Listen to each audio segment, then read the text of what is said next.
Buenas noches a todos, Colegios del Real desde San Luis Potosí y nuestros colegios hermanos les damos la más cordial bienvenida a nuestra conferencia magistral titulada Amar a tiempo y a destiempo, la fidelidad conyugal, un camino a la felicidad. En esta ocasión tenemos el honor de recibir como invitado a Javier Vidal Cuadras, con quien nos enlazaremos en este momento desde España. Javier Vidal Cuadras es abogado, profesor de Derecho en la Universidad Internacional de Cataluña, secretario de la International Federation for Family Development, mejor conocida como la IFFD, presidente y moderador de la Asociación FERD. Además, es conferencista y colaborador en revistas sobre temas de matrimonio y familia.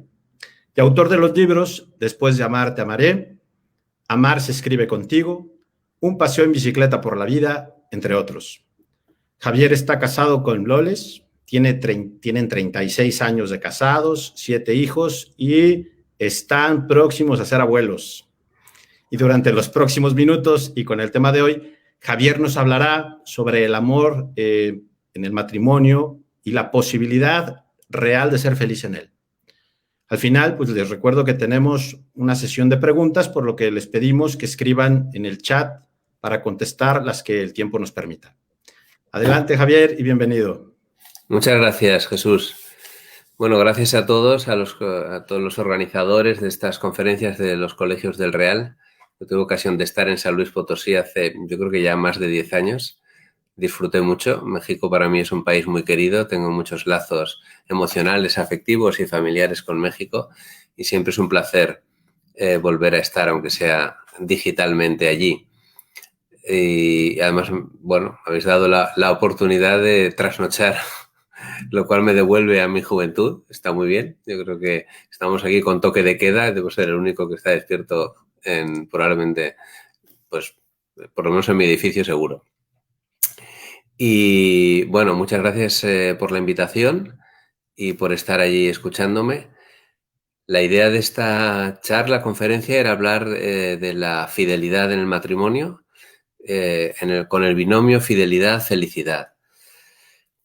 Y yo voy a empezar con una referencia a un libro, un pequeño opúsculo de Romano Guardini, que se llama El comienzo de todas las cosas, en el cual este autor se plantea si el mundo... mira, sí, ahí sale la presentación. Dice, bueno, ¿por qué hay días que yo parezco levantarme con el pie izquierdo y todo me sale mal? Me corto con la maquinilla de afeitar, me mancho el pantalón con un charco al salir de casa, el auto no se acaba de poner en marcha, el ordenador parece rebelarse y las teclas no responden a mis dedos y escriben equivocadamente, etcétera, etcétera, etcétera. Mientras que hay otros días, dice él, que todo me sale maravillosamente. Dice, ¿y qué pasa? Porque el mundo de ayer era el mismo de hoy. ¿Qué es lo que ha cambiado, no?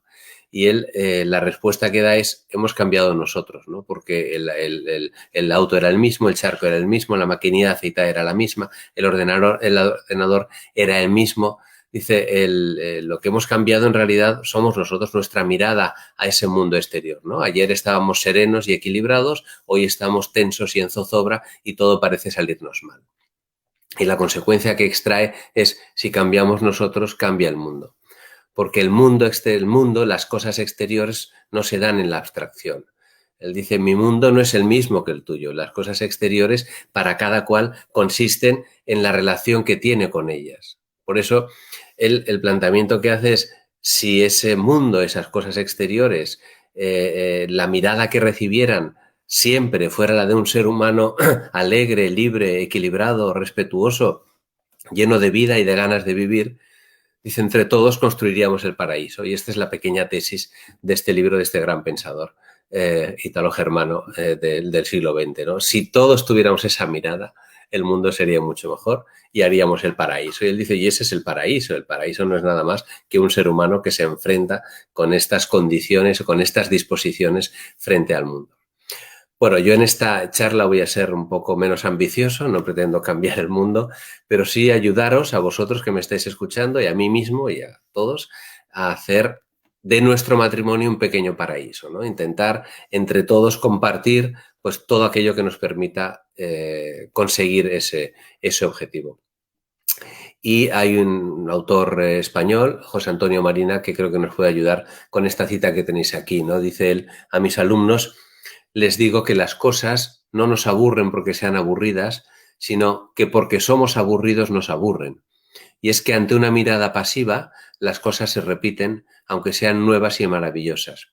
Por eso lo que caracteriza en último término a la inteligencia creadora es la libertad para decidir en cada caso el significado que quiere que tengan las cosas.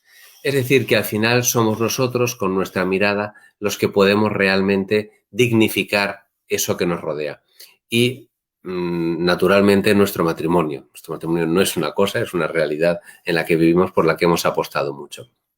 Entonces, ¿cómo podemos lograr esto? En primer lugar, yo creo que hay que establecer o comprometerse, establecer un compromiso psicológico. Compromiso psicológico que quiere decir mantenerse en la relación, quemar las naves, como veis que pone ahí. Hay otro filósofo español que falleció hace pocos años, Julián Marías, que dice: la mayoría de personas no se atreven a conseguir lo que esperan, lo que desean. Pero, dice él todavía, hay una falta de atrevimiento más grave y radical, que es no atreverse a desear porque eso no tiene curso legal, porque no es lo que se desea. Y eso pasa a veces con la felicidad en el amor matrimonial. Hay gente, él dice, que no se atreve, que no se atreve a ser feliz. Y en el matrimonio pasa eso, porque vemos que a nuestro alrededor mucha gente no es feliz en el matrimonio. Pero sí es posible. Lo primero que hay que hacer es convencerse de que cabe esa felicidad. Y lo más fácil, por supuesto, para convencerse es verlo en los demás. Gracias a Dios yo estoy rodeado de matrimonios felices y seguro que muchos de nosotros también, por poco que rasquemos y por poco que investiguemos, ¿no? ¿Qué quiere decir quemar las naves? Ese compromiso psicológico. Quiere decir, explica Aaron Beck, que es un psicólogo americano, padre de la psicología cognitiva, tiene un libro que se llama Con el amor no basta, y ahí él dice, ese compromiso psicológico es la determinación de mantenerse en la relación usando lo positivo y lo negativo a pesar de los desengaños y dificultades. Perdón, no es esta diapositiva, viene más, la anterior todavía. Sí, luego iré. Es que tengo más de una cita de este autor.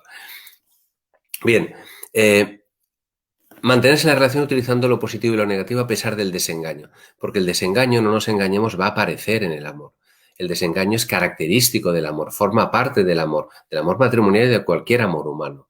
Nos desengañan aquellos a quienes amamos, porque el amor no es ciego, como dicen, el amor es inteligente, sagaz, perspicaz y es capaz de ver a la persona amada no solo por lo que ella es, sino por lo que es capaz de llegar a ser. Ve todas las posibilidades de la persona amada. Y como a veces pues somos humanos y la persona amada no responde como esperábamos, surge ese desengaño. Pero el desengaño no es malo, el desengaño nos indica que allí hay amor. Quienes no nos desengañan son aquellos que nos son indiferentes, aquellos de quienes nunca esperamos nada. Por eso el amor es vulnerable. Hay una característica del amor que es también esencial en él, que es la vulnerabilidad. El que ama se pone en brazos del otro, como el hijo pequeño que ama a su padre se pone en sus brazos y su padre lo coloca encima de un armario y le dice salta y él salta porque está convencido de que su padre le va a agarrar cuando caiga, ¿no? Con lo cual, la primera condición de este compromiso psicológico es esa que veis al final, es elegir a los que amamos. Elegir a los que amamos, podemos pasar ya a la siguiente diapositiva, elegir a los que amamos significa preferirlos, significa destacarlos sobre los demás. Chesterton decía feliz el hombre que se casa con la mujer a la que ama. Decía, pero más feliz todavía el hombre que ama a la mujer con la que se ha casado, ¿no? Lo ideal es tener las dos cosas, casarse con la mujer a la que amas y amar a la mujer con la que te has casado, que es aquella a la que a su vez amabas y por esa razón te casaste con ella, ¿no? Elegir a alguien, por lo tanto, es preferirlo, es destacarlo, como decía, por encima de los demás, es aprobarlo interiormente, dice Enrique Rojas. Y eso creo que nos debería llevar cada día a contestar afirmativamente a dos sencillas preguntas respecto de nuestra mujer o de nuestro marido. Primera, ¿la he querido? ¿Le he querido? Y segunda, ¿lo ha notado? Porque si a alguna de las dos respondemos negativamente, hay que revisar algo. Bueno, si es la primera, mal asunto, hay que revisar muchas cosas. Pero si es la segunda, también igualmente hay que revisar algo, ¿no? Esa preferencia significa, y ahí veis que pone te amé a ti primero, también poner de manifiesto de una manera clara respecto de frente a los demás y frente a nuestros hijos, que a la primera que amamos, que al primero que amamos es a nuestra mujer y a nuestro marido. Es establecer una clara jerarquía en los amores, en la que empezamos siempre por él. El hijo no debería ser, por lo menos, una intención directa de nuestro amor. Nosotros no amamos a nuestra mujer por razón del hijo. Creo que a nuestro hijo tendríamos que poderle decir, yo hijo primero amé a tu madre y a nuestra mujer te amé a ti primero y fruto de ese amor naciste tú, pero fue primero tu madre. Porque si yo amara a mi mujer o a mi marido por razón de mi hijo, porque quiero tener hijos, entonces le habría instrumentalizado. Se habría convertido en un medio, en un instrumento para la concepción. Y es al revés. Yo amo a mi mujer y a mi marido y mis hijos hoy están aquí y al día siguiente se irán. Son el fruto de ese amor. Yo me encontré con mi hijo en mis manos como una sorpresa, como un don, como un fruto y mi trabajo ha sido convertir esa sorpresa en gratitud y ayudar a ese hijo durante toda mi vida, ¿no? Esa preferencia creo que tenemos que tenerla muy clara. Tengo un amigo que, bueno, algunos a lo mejor conoceréis, Tomás Mamierca, que enviudó. Su mujer falleció en México en un viaje de orientación familiar, precisamente, su primera mujer, y al cabo pues, de un tiempo se volvió a casar. Y en la boda con su segunda mujer, con sus hijos ya mayores presentes en la boda, salió al atril, al ambón del presbiterio cuando terminó la boda y les dijo delante de todos los invitados, a partir de hoy, Pilar, que era su nueva mujer, hijos míos, pasa por delante de vosotros. Cosa que nos dejó a todos como muy chocados, pero realmente es eso, es la elección que he hecho y es la preferencia. Hay que expresar esa preferencia, por lo tanto. ¿Y cómo se expresa esa preferencia? A través de la lealtad. Y ahí sí viene la cita de Aaron Beck que antes estaba diciendo, ¿no? Aaron Beck, en su libro, considera que la lealtad significa poner siempre los intereses de mi cónyuge por encima de los demás, defenderlo si lo critican y nunca, nunca tomar partido con los demás contra él ni limitarse a ser neutral. Esa es la lealtad. La lealtad significa que, sobre todo, en relación con los demás, mi mujer, mi marido, siempre está por delante, que va mucho más allá de la fidelidad. La lealtad es un compromiso de entrega total y de defensa total y de apoyo total y de promoción total de la persona amada. ¿Y eso cómo se logra? Pues de muchas maneras, ¿no? Dos muy claras, con actos afirmativos y con actos preventivos. Actos afirmativos, pues todos aquellos que surgen de la imaginación de una persona que ama. Conoceréis muchos el libro de Gary Chapman, Los 5 lenguajes del amor. Allí, pues es un libro muy aconsejable. Ahí él habla de los 5 lenguajes del amor. Los cinco estilos de percibir el amor, ¿no? Los actos de servicio, las palabras de afirmación, los regalos, el tiempo de calidad, el contacto físico. Todas estas son maneras de demostrar el amor. Dedicando expresamente cada día una serie de detalles para con nuestra mujer que para con nuestro marido, repitiendo, diciendo muchas veces palabras de afirmación que a los hombres nos cuesta más, que le queremos, que es el amor de nuestra vida, que está allí, que siempre estaremos con ella, sorprendiéndole con detalles, con regalos, porque es la manera de expresar materialmente el amor, con detalles, con regalos, pues, que no tienen por qué ser caros, puede ser robar una flor del jardín del vecino y entregársela, encontrar ratos para tener esa atención indivisa y regalársela a ella en el tiempo de calidad, que es otro de los estilos del amor. O el contacto físico, el tener esa relación, luego entraré a fondo en el tema de la sexualidad, esa relación física que forma parte del matrimonio, las caricias, los abrazos, el quererse, el tocarse, el roce, hace el cariño. Y dentro de este último lenguaje del amor está también el hacerse amable uno mismo, mantenerse atractivo física y espiritualmente, ser atractivo, ser aquel de quien se enamoró nuestra mujer o nuestro marido, que siempre ella salga ganando en nuestro amor, que le compense amarnos porque nos hacemos cada día más amables para ella. Esta es la manera de encontrar la felicidad en el matrimonio. Ortega y Gasset, un gran filósofo español del siglo XX, decía que nada inmuniza más sexualmente al varón, se refería al varón, pero es también aplicable a la mujer y más hoy en día, que el enamoramiento de una concreta mujer. O sea, todos estos actos de afirmación, al final, lo que van generando es una mayor atracción, un mayor enamoramiento, aunque a veces nos cueste ejercer estos actos. A veces hemos de hacer un poco de teatro en el amor, no pasa nada, porque tenemos el mejor espectador del mundo, que es nuestra mujer o nuestro marido, y él va a percibir ese esfuerzo que nosotros estamos haciendo. Pero después, naturalmente, con actos preventivos. Hay todo un aspecto afirmativo de afirmar el amor, de enamorarse de nuestra mujer, y después hay un aspecto también preventivo. Y aquí hay creo que la regla, el criterio, lo establece muy bien Tomás Melendo en la cita que vais a leer a continuación. Él dice, naturalmente, tenemos que relacionarnos con personas de otro sexo, pues oye, en el trabajo, en donde sea, ¿no? Naturalmente, ¿no? Y dice, pero ninguna de ellas, aquí se está hablando al varón, pero sirve también para la mujer, dice, ninguna de ellas debe ser tratada en cuanto mujer, poniendo en juego su condición de varón que ya no le pertenece, porque la ha entregado a su propia mujer, sino exquisitamente en cuanto persona. Y da la regla aquí, el criterio. Todo lo que yo hago con mi mujer, justamente por ser mi mujer, debo evitarlo a toda costa con cualquier otra.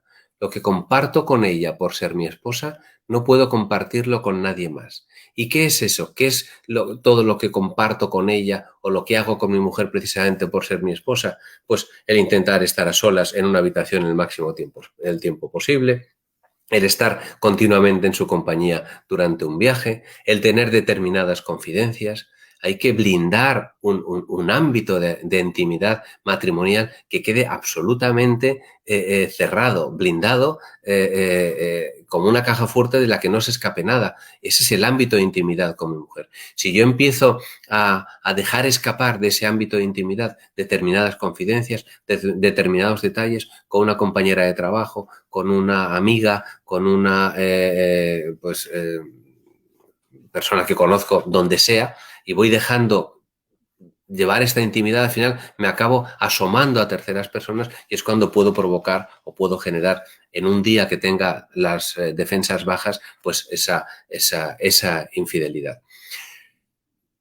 Creo que aquí hay mucha ingenuidad. Muchas veces no nos damos cuenta de que esta relación, esta sintonía con esa persona no depende de la atracción física de esa persona. Se puede establecer una sintonía simplemente personal, hasta que llega un momento que voy compartiendo tanto con esa persona que voy dejando de compartir con mi mujer o con mi marido y pues bueno, entro o caigo en una pendiente resbaladiza muy peligrosa.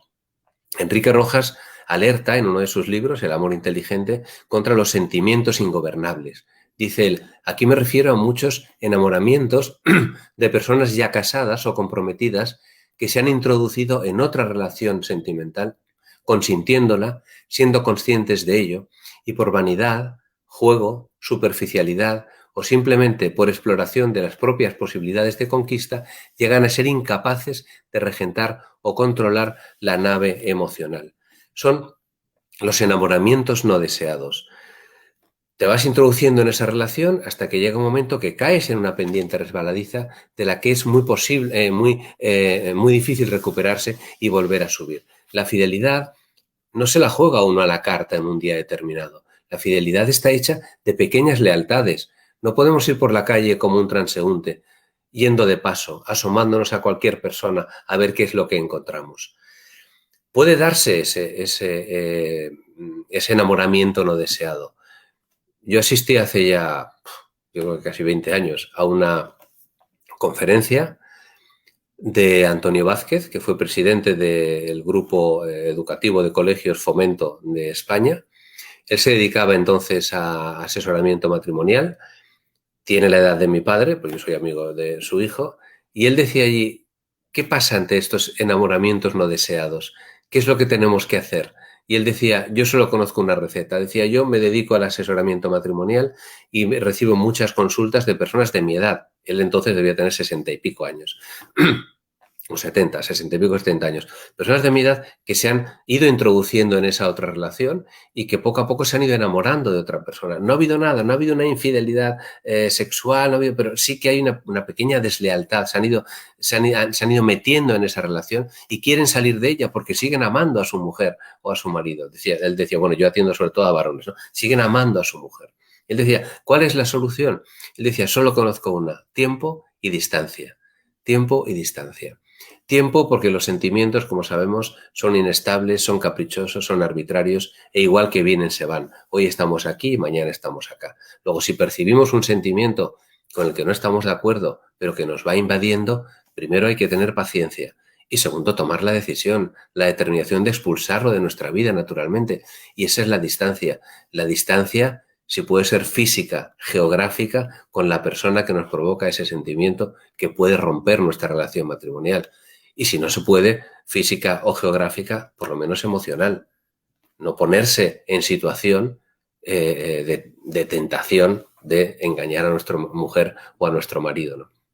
Y después, importantísimo el matrimonio, pedir perdón y saber perdonar. Y sobre esto me voy a entretener un poco, siguiendo una obra que está, yo creo que en Google la podéis encontrar, de Jutta Burggraff, que se llama Aprender a perdonar. Explica allí Jutta Burggraff, que fue profesora de la Universidad de Navarra muchos años, ya fallecida también, en qué consiste el perdón. A veces es más fácil pedir perdón que perdonar, sobre todo cuando si ha habido una pequeña deslealtad o ha habido un pequeño fallo, pues es más fácil perdonar, pero cuando ha habido algo grave, algo difícil en el matrimonio, perdonar es muy difícil. Y ella explica en qué consiste perdonar. Pensad que el perdón, la capacidad de perdonar, es lo que más nos asemeja a Dios, que Dios siempre perdona. El que sabe perdonar realmente es la persona que se ha divinizado de alguna manera, ¿no? Ella dice, en primer lugar, para perdonar tiene que haber un mal. Es decir, yo tengo que perdonar, cuando perdono reacciono ante un mal. Hay pues determinadas conductas que no son un mal. Hay celos patológicos que ven un mal donde no lo hay. Tiene que haber un mal. Pero bueno, partiendo de la base de que lo hay, ella dice, el perdón es un asunto libre. Solo yo puedo decidir perdonar. Y tengo que decidirlo libremente y pase lo que pase. Es un acto de la inteligencia que convoca a la voluntad y que toma esa decisión. Pero lo siguiente, dice ella, es purificar la memoria. Purificar la memoria quiere decir olvidar ese mal. Está la famosa frase, perdono pero no olvido. No, has de perdonar y olvidar. Pero ojo, olvidar no significa dejar de recordar, porque nosotros no controlamos nuestra memoria, no podemos decidir si un recuerdo se queda o sale de nuestra memoria. El que tiene muy buena memoria, pues le es difícil olvidar, ¿no? Olvidar no significa, dejar de recordar, sino purificar la memoria. Purificar la memoria significa recordar las injusticias, recordar las ofensas, pero recordarlas como perdonadas. Cuando yo he perdonado una ofensa ya no me duele, la recuerdo, está allí en mi historia biográfica y a veces hasta me irá bien para no repetirlo, para que no se vuelva a dar y para poner los medios, tanto pues, mi mujer o mi marido como yo, para que no se dé, pero ya no me duele, por lo tanto he purificado la memoria, ¿no? Porque eso me llevará a renunciar a la venganza, a renunciar a esa espiral, ese círculo vicioso, a poner fin a ese círculo vicioso de devolverlo, de dolor interior, etcétera, etcétera. Y pasamos ya a la siguiente. Ella, en esa obra, Aprender a perdonar, dice, es importante para perdonar saber mirar al agresor en su dignidad personal. ¿Qué quiere decir esto? Quiere decir, primero, convencernos de que toda persona es más grande que su culpa. Y cuando uno perdona, ha de volver a confiar en esa persona. Ha de volver a ponerse en sus manos. Ha de arriesgarse, dice ahí más abajo, ha de arriesgarse a que le vuelva a herir. Y esa es la vulnerabilidad del amor. Porque el perdón, como tenéis ahí apuntado, no anula el derecho, pero sí lo excede. Es verdad que yo que he sido ofendido tendría derecho a una reparación, tendría derecho a una compensación, tendría derecho a una petición de perdón continua porque lo que ha hecho es muy grave y me ha hecho mucho daño. Pero el perdón supera esa reciprocidad del derecho y ese carácter recíproco, sinamático del derecho y lo supera perdonando y olvidándose, ¿no? E incluso, como tenéis apuntado allí, ni siquiera exige el arrepentimiento inicialmente. Claro que el arrepentimiento facilita el perdón, pero no es una condición. Acordaos, el perdón es un asunto libre, es un acto de la libertad. Yo perdono porque decido hacerlo y le doy tiempo para que se arrepienta. Es bueno que se arrepienta y deberá hacerlo, pero hay momentos en que hay bloqueos muy potentes en las personas y que ellos no ven que hayan actuado mal. Esto nos pasa a nosotros cada día.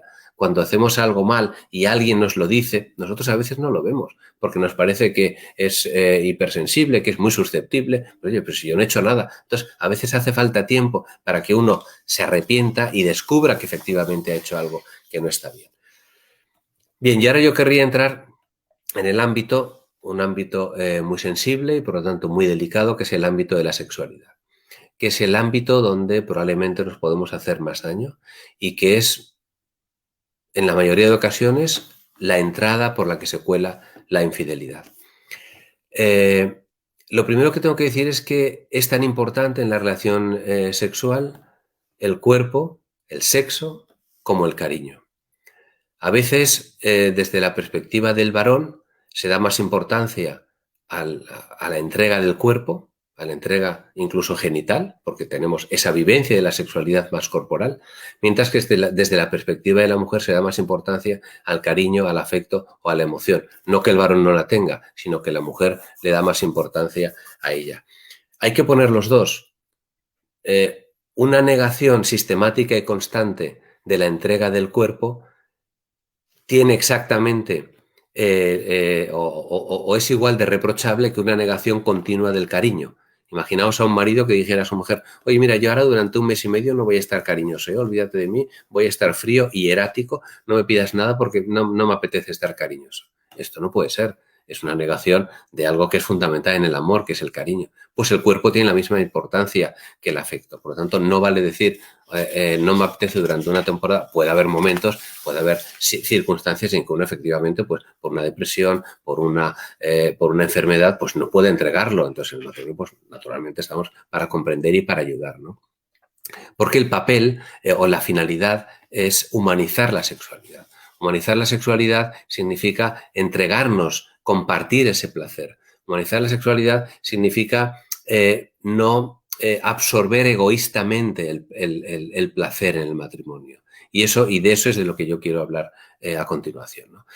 Como una primera regla que tenéis ahí apuntada, que creo que sirve para el varón y para la mujer, para afrontar la relación sexual.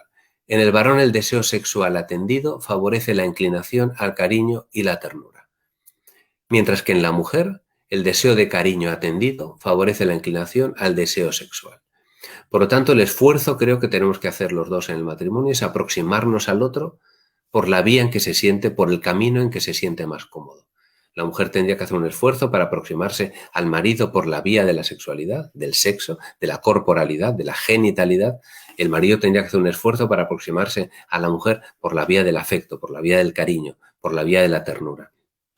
¿Por qué? Porque la vivencia de la sexualidad en uno y en otro es diferente. La conocemos, pero va bien recordarla. Y extraigo las siguientes consideraciones del libro de Shonti y Jeff Feldhahn, que se llama, tienen 2 libros, For Men Only y For Women Only, solo para hombres, solo para mujeres, ¿no? Ellos explican que en el varón, pues el mayor deseo de sexo del varón no es un capricho, responde a su naturaleza. El varón necesita la plenitud y la frecuencia de la relación sexual. Y para él, esto tiene un significado emocional y le da confianza y seguridad en todos los demás ámbitos de su vida. Shonti Feldhahn, que es la mujer de este matrimonio, aconseja una frecuencia por lo menos semanal. Esto lo aconseja ella en su libro. El rechazo sistemático o constante de la mujer a la solicitud sexual por parte del marido le genera frustración y vergüenza. Porque ese significado emocional al marido, al hombre, le da seguridad en todos los demás ámbitos de su vida, no solo en la relación sexual. Un marido que tiene resuelta esa relación sexual con su mujer de manera satisfactoria es un hombre, es una persona mucho más segura en todo el resto de ámbitos de su vida, en el social, en el profesional, en el de amistad, en cualquiera. Por tanto, el esfuerzo de la mujer aquí es no responder a esa solicitud como un mero deber, como un sacrificio. Al contrario, tomar ella la iniciativa de la solicitud sexual y ayudar al marido en ese aspecto. Respecto de la mujer, explican ellos, pues el marido tiene que comprender que la mujer tiene menos hormonas de testosterona, más estrógenos y por lo tanto un deseo más receptivo y menos activo. Sin embargo, una vez empieza la relación sexual, experimenta el mismo placer. Lo que pasa es que tiene más dificultad, a lo mejor, o tiene menos atracción directa, natural, espontánea hacia el sexo, hacia el cuerpo, que la que tiene el varón. Por eso la mujer necesita más tiempo de preparación. a veces horas o días. Necesita preparar su cuerpo y sus afectos, porque en la mujer todo está mucho más unido, mucho más sintonizado. Y el sexo en ella empieza en el corazón. El sexo en ella empieza con el beso de buenos días por la mañana, con la llamada a media mañana para preguntarle cómo está, con el recuerdo, con el mensaje que se le envía a mediodía o a media tarde. Esta es la relación. Ella no puede aceptar que de repente aterrice un paracaidista en su cama a las 10 de la noche y le pida que le entregue lo más íntimo que tiene, que es la intimidad corporal. Dice, ¿y este de dónde ha salido? ¿Dónde ha estado en todo el día? No, la relación con ella exige, requiere todo esto.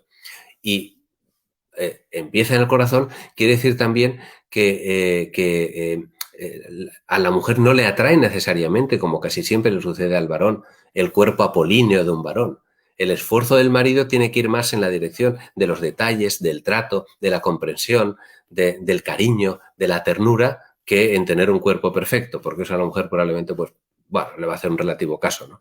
Esto quizás está cambiando hoy día en la sociedad, pero yo creo que todavía de manera natural y espontánea la vivencia de la sexualidad en uno y otro responde a estos parámetros, ¿no?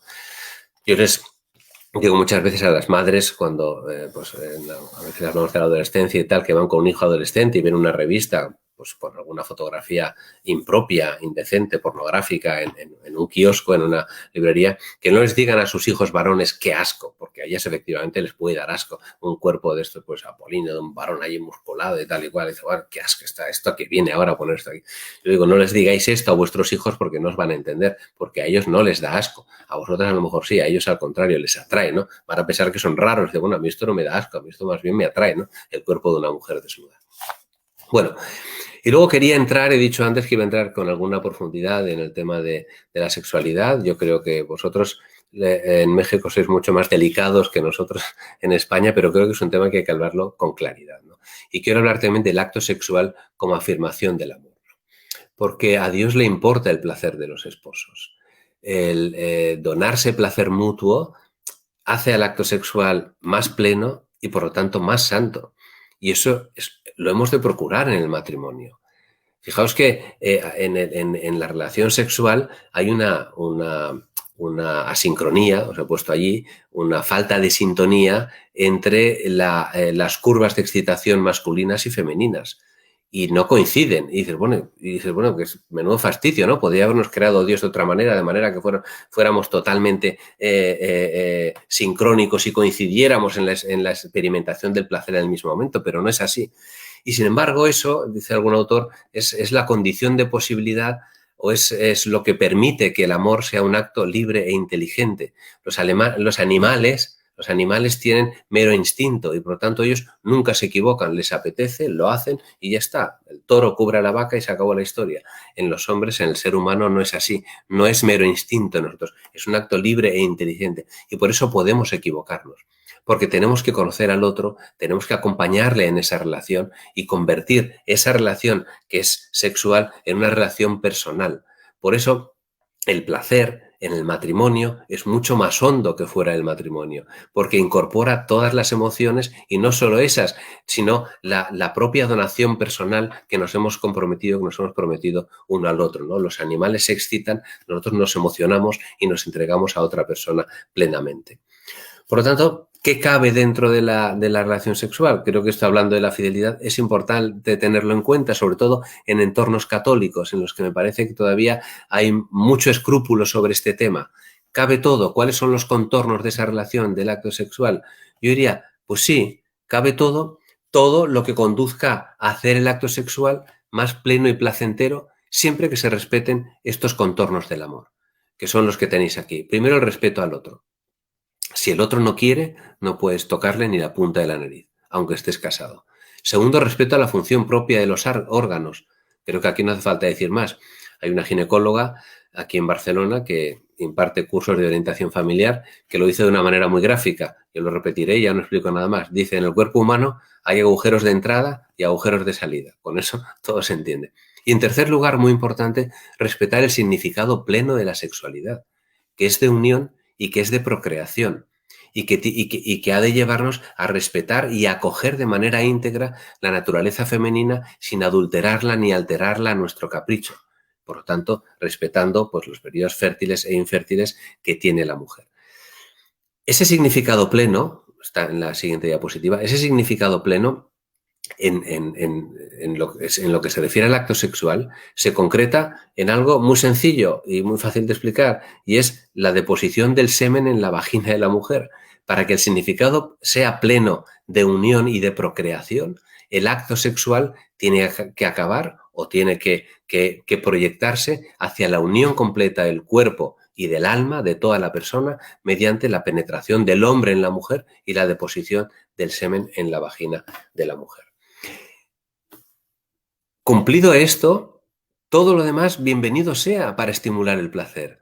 Los besos y las caricias en las zonas erógenas, el acompañarse el uno al otro, el hombre, que suele ser más precoz en la experimentación del placer o del culmen del placer en la relación sexual, está comprometido con la mujer para acompañarla. Y si ella quiere terminar y llegar a ese culmen en el placer sexual, tiene que acompañarla antes o después, ya fuera de ella, si ella quiere, naturalmente, porque una de las grandes diferencias en la experimentación del placer en el hombre y la mujer es que el hombre necesita llegar hasta el final para experimentarlo, mientras que la mujer no. La mujer no le hace falta llegar al orgasmo final para experimentar el placer. Pero esto es un tema que el matrimonio tiene que hablarlo entre ellos, ¿no? Karol Wojtyla, antes de ser Juan Pablo II, en uno de sus libros se planteaba si puede haber lujuria en el matrimonio. Y en la diapositiva siguiente tenéis la definición de lujuria según el Catecismo de la Iglesia Católica. Dice, la lujuria es un deseo o un goce desordenado del placer venéreo. El placer sexual es moralmente desordenado cuando es buscado por sí mismo, separado de las finalidades de procreación y de unión. Por lo tanto, lujuria no es exceso de placer. Lujuria es desorden en el placer. Y ese desorden en el placer es cuando es buscado por sí mismo. Y pasamos a la siguiente diapositiva. Cuando es buscado por sí mismo, quiere decir cuando al final yo estoy utilizando al otro como instrumento simplemente para mi placer, ¿no? Entonces, ¿por qué en el matrimonio es más difícil que haya lujuria, aunque pueda haberla? Primero, porque nos hemos prometido amor para siempre. Yo te he dicho que te querré para siempre. Por lo tanto, la manifestación de tus valores sexuales, el encuentro sexual, no es un aprovechamiento, no es una utilización mía de ti o tuya de mí para luego olvidarte y abandonarte. No, te he dicho que te quiero, te he dicho que no te utilizaré. ¿Y cómo sabes que no te utilizaré? Porque me he comprometido a amarte para siempre. Con lo cual, pues yo voy a continuar siempre contigo. Puede haber lujuria o puede haber ese placer desordenado, digámoslo así, que nos puede llegar a dominar, cuando el placer se produce sin respeto a la persona amada. Es decir, cuando la tenemos solo como objeto de nuestro placer, cuando no respetamos su deseo, su estado emocional, su disposición, el momento en que está o el periodo en el que está, porque puede haber periodos largos en que uno tenga dificultades. O por falta de delicadeza y de conocimiento, porque no quiero conocer su naturaleza y me da igual, lo que importa es que yo disfrute y ella o él, pues oye, que está para eso, ¿no? Eso, ahí habría lujuria porque estaríamos viendo su cuerpo como un mero instrumento a nuestro placer. O bien, cuando el deseo se eleva a principio rector que altera todo. Y entonces altera todo, incluso altera la propia naturaleza femenina, que antes es un tema que ya he comentado, ¿no? Bueno, por lo tanto, es importante la relación sexual, es importante tener claro en el matrimonio, porque eso, como decía Ortega y Gasset, evita muchos problemas e inmuniza al varón y a la mujer frente a la infidelidad. Es importante tener una relación sexual plena, satisfactoria, rica, frecuente, trabajada, hablada, compartida, y hemos de trabajar ese aspecto porque es fundamental en nuestra relación. Y por último, antes de terminar, quería referirme a las crisis. Y en particular me voy a detener en una que es la que se conoce como crisis de la mitad de la vida. Hay un monje benedictino que se llama Anselm Grün, que tiene un opúsculo también que se llama La mitad de la vida como tarea espiritual. Y ahí hace un análisis de esa crisis de la mitad de la vida comparando la visión de un místico alemán, Johannes Tauler, del siglo XIV, y de un psicólogo austriaco, Carl Jung. Y bueno, pues es un opúsculo bastante interesante. Ahí cita a Romano Guardini, y Romano Guardini dice, ¿qué pasa en la mitad de la vida? Que bueno, antes eran los 40, ahora no sé si son los 50 o los 60, este paso, pues la mitad de la vida ya nadie sabe cuándo es. Pero es verdad que hay un momento que hay como una evolución, ¿no? Hay como una especie de crisis existencial. que repercute en la relación matrimonial. Él dice, yo tenía un amigo que me decía, mira, cuando veas a alguien que a partir de los 40 empieza, un hombre, empieza a muscularse, a cuidar su cuerpo con cierta obsesión, a volver a vestir como cuando tenía 25 años y se compra una moto de alta cilindrada, no lo dudes, es que tiene un amante. Está en la crisis de la mitad de la vida. Quizás es una manera un poco pues gráfica, exagerada, caricaturesca de plantearlo, pero es así. Romano Guardini dice, lo que pasa en la mitad de la vida es que aparece la presencia de los límites. Dice él, durante la primera mitad de la vida todo el mundo sabe que la gente se muere, pero todavía no sabe que él también se va a morir. Y cuando llega a la mitad de la vida se da cuenta de que él se va a morir. Aparece, dice él, el carácter de lo ya sabido, aparece la caducidad de la vida, conocemos qué es lo que pasa, aparece como el aburrimiento también, ¿no? Porque sabemos ya cómo se desarrollan los proyectos, sabemos cómo responden las personas, tenemos toda una experiencia acumulada y eso nos a determinadas personas les sume en una especie de depresión que les mueve, que les impulsa a buscar una utopía. Entonces buscan recuperar todo ese tiempo supuestamente perdido para poder hacer todo aquello que no han podido hacer durante los años anteriores. Se produce además en el matrimonio, pasamos ya a la siguiente, se puede producir una colisión entre lo doméstico y lo social, he escrito yo aquí. Lo doméstico y lo social. Ahora ya ese papel está más compartido entre el varón y la mujer, ¿no? Pero es verdad que durante determinados años, sobre todo los varones todavía en muchas sociedades, pues han tenido que salir al mundo, han tenido que afirmarse, han elaborado un rostro, una máscara de dureza, de eficacia, de competencia, que ahora también pues lo desarrollan las mujeres desde hace ya muchos años, y han ido como ocultando, reduciendo su parte más emotiva, su parte más tierna, que de repente en la mitad de la vida sale a flote y vuelve, y van descubriendo emociones que antes tenían como apagadas, ¿no? Como apagadas dentro de su actividad frenética o de lo que fuera, ¿no? Y entonces vuelven a lo doméstico. Mientras que a la mujer muchas veces le pasa lo contrario, porque la mujer está más atada a la maternidad por la relación más íntima que hay entre la madre y los hijos, trabaje o no trabaje fuera de casa, pero hay como una mayor vinculación y también emocional, y de repente llega a la mitad de la vida y descubre que tiene más tiempo, que tiene más facilidad, que tiene más aptitudes para dedicarse, o más posibilidades, mejor dicho, más que aptitudes, más posibilidades de dedicarse a lo social, a lo profesional, a lo deportivo, y ahí se puede producir una colisión. Se puede producir la colisión entre el varón que descubre lo doméstico y la mujer que descubre lo social, lo profesional, etcétera, etcétera. Eso se extrapola también a la relación sexual de que hemos hablado ahora, ¿no? El varón, en su psique permanece ese deseo de relación sexual, pero sin embargo el periodo de excitación se dilata, necesita más estímulo por parte de la mujer. Y eso coincide con un momento en que el rol normalmente ya más pasivo de la mujer se incrementa todavía más, no digamos si entra en el periodo de la menopausia. Entonces la mujer cada vez más pasiva, el varón necesita más estimulación, pues tienen que afrontar esto de alguna manera y tienen que hablarlo, porque si no, esa sorpresa puede dar lugar a coqueteos o ensoñaciones de una vida sexual fuera del matrimonio. Esa crisis está allí y hay muchas otras crisis a lo largo del matrimonio que se pueden producir. ¿Cuál es el riesgo de esta crisis? Johannes Tauler, ese místico de que os hablaba, dice que en esta crisis de la mitad de la vida el ser humano tiene que hacer como las serpientes. Él dice, las serpientes cuando perciben que la piel está vieja pasan en juntura, dice, entre dos piedras apretadas y se dejan ahí la piel y la cambian, pero siguen siendo las mismas. Rehacen su vida. ¿El riesgo cuál es? El riesgo es rehacer no la propia vida, sino la vida de otro. En la crisis de la mitad de la vida tenemos la gran ventaja de que conocemos nuestros propios límites. No nos vamos a engañar a nosotros mismos. Y ese es nuestro gran aliado. Nos conocemos muy bien a nosotros y a nuestra mujer. Entonces, hemos de rehacer nuestras vidas, pero no las vidas de otros. Hemos de rehacer nuestras vidas con nuestros propios materiales, con nuestra mujer, con nuestros hijos, con toda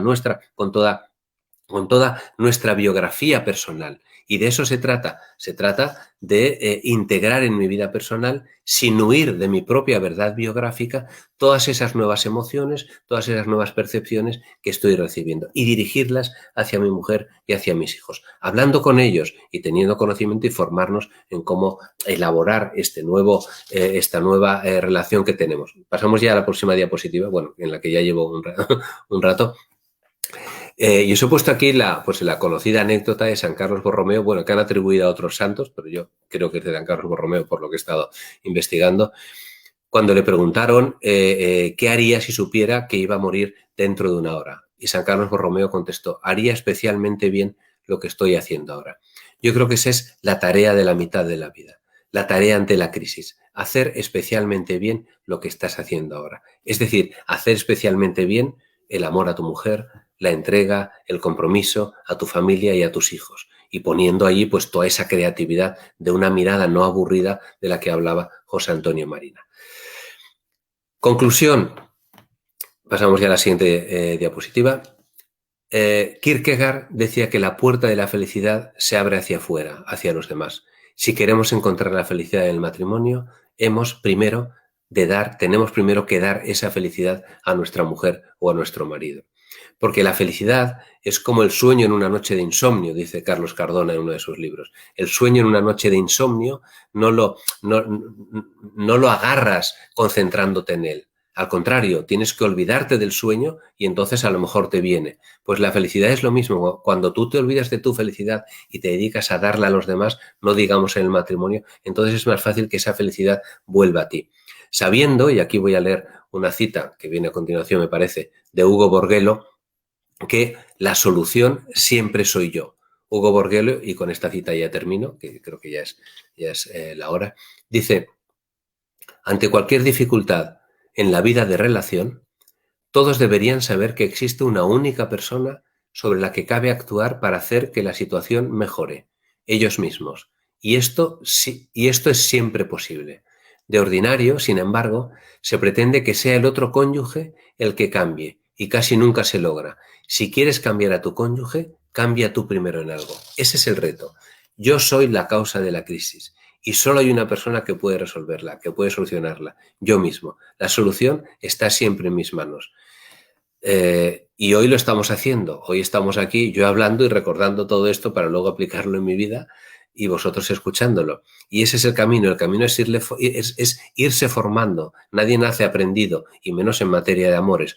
Todos tenemos la capacidad de amar para siempre y de ser felices en nuestro matrimonio, pero todos tenemos el compromiso de ir formándonos en el amor, que a veces es la asignatura más olvidada que tenemos en toda nuestra tarea intelectual a lo largo de nuestra vida.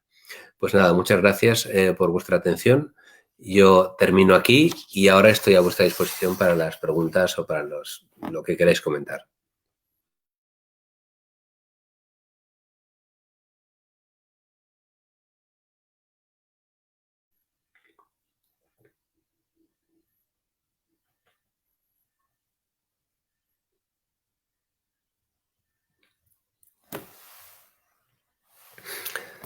Bien, hay una pregunta, ¿cómo explicar a los que se van a casar que no vale tener una opción B y que lo mejor es quemar las naves?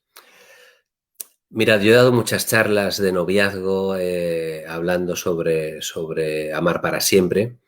Para explicarlo bien de verdad hace falta un rato muy largo.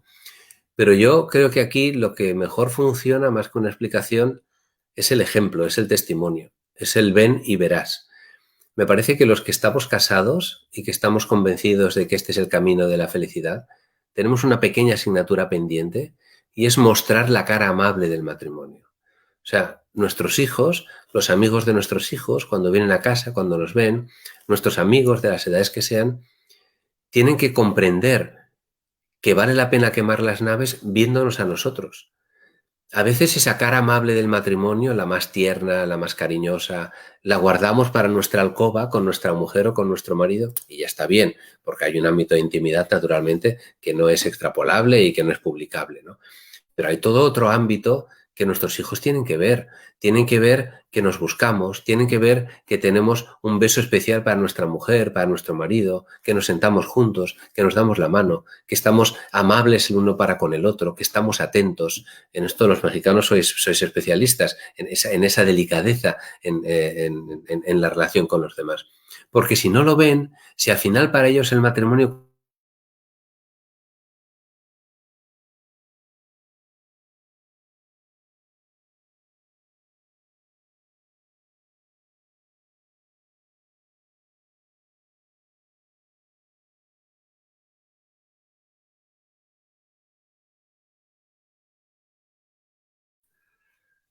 ¿Me he quedado sin cobertura?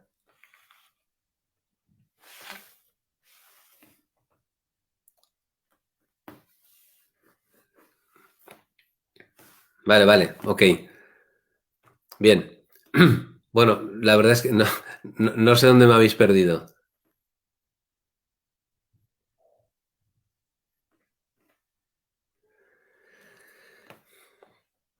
¿Es posible que resurja el amor cuando hubo una infidelidad matrimonial? Es posible. Es posible y yo lo he visto. Ahora, es forzado.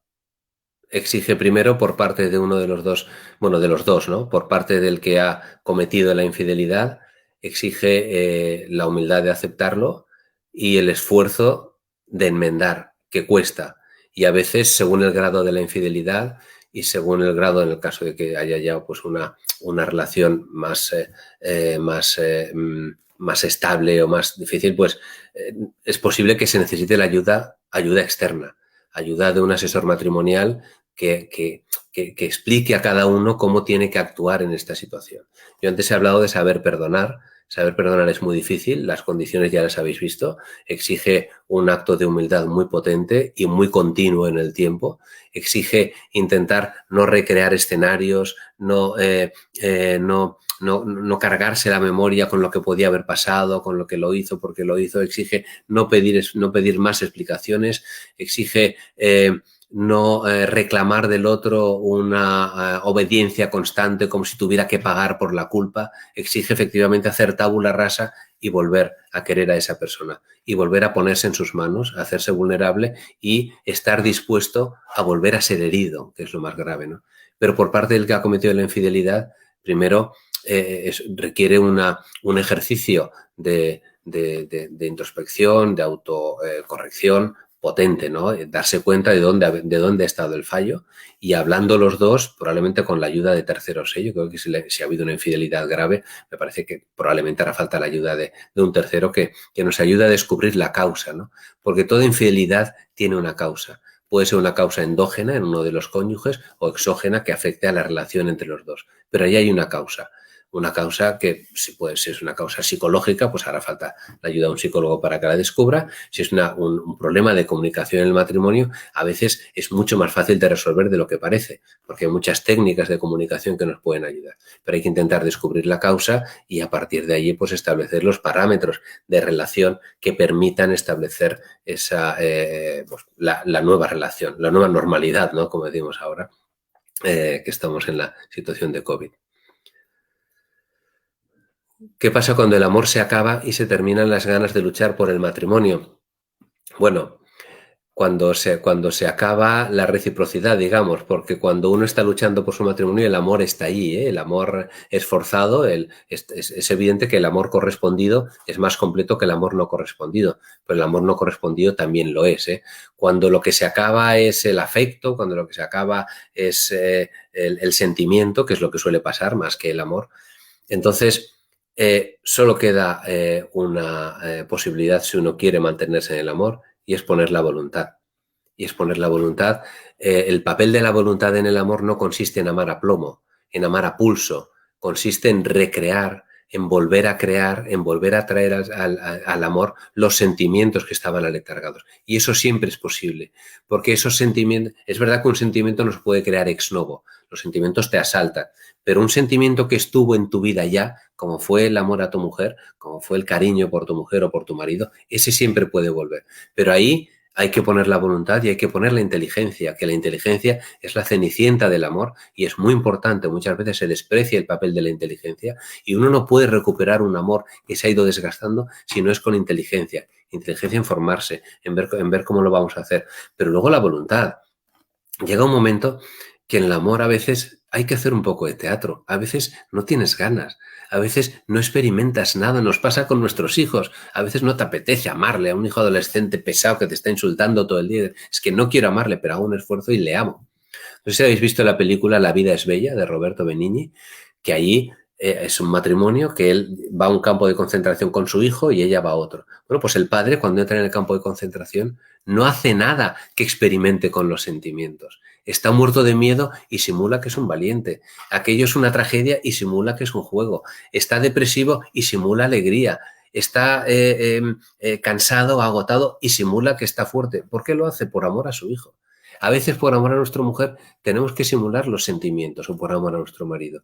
Y esos sentimientos irán volviendo antes de lo que pensemos, porque son caprichosos y arbitrarios. Ahora, eso sí, hemos de tomar una determinación de amar para siempre y de poner todos los medios. Y si no somos capaces, insisto, pedir ayuda a un amigo, a una amiga, a un asesor matrimonial, a un psicólogo, a un especialista. Oye, yo quiero salvar mi matrimonio. He hecho esto, he sido lo que sea, me he equivocado, he metido la pata, todos somos humanos, todos podemos fallar. Normalmente suelen ser infieles aquellos que están convencidos de que nunca lo serán, porque no ponen los medios para no serlo. Los problemas de infidelidad en el matrimonio pueden tener origen en inseguridades o deficiencias del amor propio de la persona infiel. Sí, efectivamente, pueden tenerlo y muchas de ellas yo creo que están allí, ¿no? Por eso digo que en según qué casos hace falta una ayuda exterior, ¿no? Una ayuda externa, porque yo creo que en el matrimonio esas inseguridades o deficiencias del amor propio, de la autoestima de una persona, se pueden cubrir con el otro y se puede ayudar. Lo que pasa es que tiene que saberlo. Ahí hay toda un área en el matrimonio por explorar y en la que tenemos que mejorar mucho los matrimonios y es el área de las expectativas, ¿no? O sea, ¿tú qué expectativas tienes de tu matrimonio? ¿Tú qué expectativas tienes de tu mujer o de tu marido a nivel global, a nivel de abstracto general en tu matrimonio o a nivel concreto? ¿Qué esperas de tu mujer cuando le dices esto? ¿Qué esperas de tu marido cuando estás cansada? ¿Qué esperas de tu mujer cuando estás enfadado? ¿Qué esperas que... Entonces, todo esto hay que trabajarlo, tenemos que conocerlo primero nosotros mismos, qué inseguridades, qué miedos tengo, comunicarlos para que el otro pueda ayudarnos, partiendo de la base de que los dos queremos construir esa relación y queremos ayudarnos el uno al otro. Pero esas expectativas que luego tienen que convertirse en peticiones expresas al otro, primero tenemos que conocerlas nosotros, porque a veces no las tenemos elaboradas reflexivamente. Entonces tenemos que conocer yo qué expectativas tengo respecto de nuestra relación y respecto de las situaciones concretas que vamos viviendo a lo largo del día. Y después exponérselas al otro y hacerle peticiones expresas en el matrimonio. Oye, llevo una temporada un poco bajo de forma y necesito que estés más cariñosa conmigo. Esta es una petición que desmonta a cualquiera. Oye, mi marido me necesita, mi mujer me necesita. No es aquella persona autosuficiente que parecía que era capaz de todo y que no necesitaba nada. No, me necesita. Nos necesitamos el uno al otro. Y por último, la última pregunta, ¿son normales las crisis matrimoniales? ¿Qué hacer si estamos en una de ellas? Sí, son normales y uno puede vivir muchas crisis que a veces son provocadas por agentes externos, ¿eh? A veces tienes una dificultad en el trabajo y eso pues te genera una situación personal difícil y esto se traslada al matrimonio. A veces puede ser pues, una relación con los hijos, por ejemplo, pues los hijos muchas veces en la etapa dura o sobre todo de la adolescencia o la etapa más dura de educación de los hijos, si no estamos muy en sintonía el matrimonio, eso puede generar grandes crisis en el matrimonio, porque tenemos criterios distintos y porque lanzamos mensajes diferentes y porque eso pues genera mucha tensión interior, ¿no? Entonces sí, efectivamente las crisis se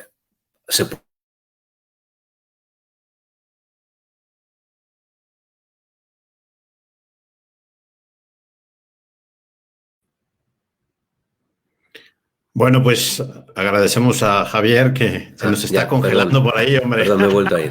Digo, las crisis pueden darse, pueden ser